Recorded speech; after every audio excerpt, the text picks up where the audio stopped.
Money విద్యా సాధన చూస్తున్న ఆదరిస్తున్న ప్రతి ఒక్కరికి కృతజ్ఞతలు. ఈరోజు తెలుసుకునే విషయం ఏమిటంటే, అందరికీ తెలిసిన విషయమే, మనం ఆకాశం పైకి ఏ వస్తువు విసురుతామో తిరిగి అదే వస్తువు కింద పడడం అందరికీ తెలిసిన విషయమే.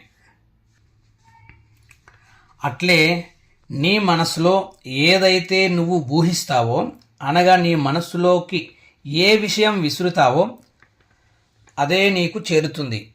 దీన్ని బట్టి తెలుసుకో. నీకు కావలసినది రాసుకుని మరీ స్మరించుకుంటే, దేవుణ్ణి ఎలా స్మరించుకుంటామో మనం రాసుకున్నది అలాగా స్మరించుకుంటే అది తప్పక ఆ కోరిక నెరవేరుతుంది. తప్పక నెరవేరుతుంది. శీఘ్రమేవ మనోసిద్ధి ప్రాప్తిరస్తు.